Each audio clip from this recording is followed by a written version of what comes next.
നമസ്തേ. ഞാൻ സമീക്ഷയിൽ ഒന്ന് അച്ഛൻ എഴുതിയ ഗീതാ സാധന എന്ന ഈ പുസ്തകം അതറിയാൻ എനിക്ക് വളരെ താല്പര്യമുണ്ട്. അപ്പം എങ്ങനെയാണ് അച്ഛൻ, ഏത് കോണിലാണ് ഈ ഗീതാ സാധന എന്ന് പറയുന്ന പുസ്തകം എഴുതിയത്? എല്ലാ മതവിശ്വാസികൾക്കും അഭിഗമ്യമായ ഒരു ആധ്യാത്മിക ഖനിയാണ് ഭഗവത്ഗീത എന്ന് ഞാൻ വിശ്വസിക്കുന്നു. അപ്പോൾ അതാണ്, ആ കാഴ്ചപ്പാടിലൂടെയാണ് ഞാൻ അവതരിപ്പിച്ചിരിക്കുന്നത്. ഭക്തി, ജ്ഞാന, കർമ്മ മാർഗങ്ങളിലൂടെ ഉള്ള ഒരു തീർത്ഥയാത്ര. അതാണ് കർമ്മമാർഗത്രയത്തിലെ സമന്വയം.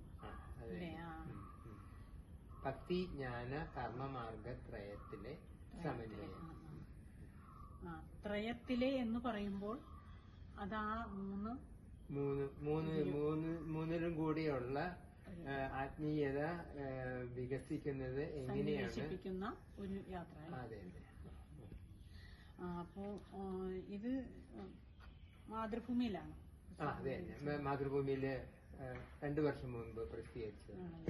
അപ്പൊ ഇതെങ്ങനെയാണ് ഇവിടെ, ഇത് അച്ഛനെ എങ്ങനെയാണ് മറ്റുള്ളവരിലേക്ക് ഇത് എത്തിക്കുന്നത്?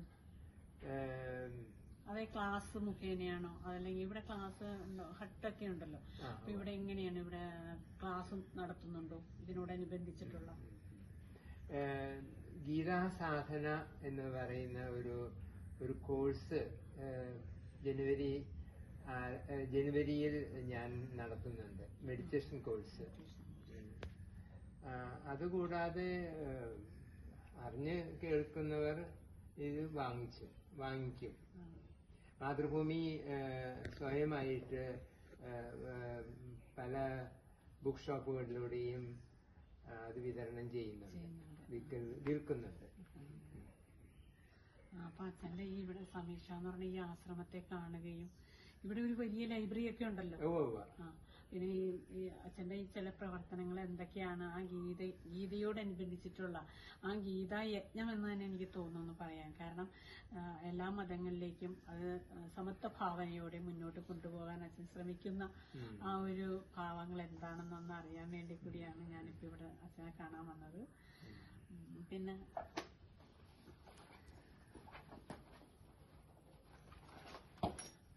എന്റെ ഒരു പുസ്തകമുണ്ട്, അതായത് ഇതിന്റെ പേര് ഭവിഷ്യപുരാണ കഥകൾ എന്നാണ്. അപ്പൊ ഇത് ഭവിഷ്യപുരാണത്തിൽ നിന്ന് ഞാൻ എഴുതിയ ഒരു ഇതാണ്. അപ്പോ ഇത് ഞാൻ അച്ഛന് തരാൻ ഉദ്ദേശിക്കുന്നു.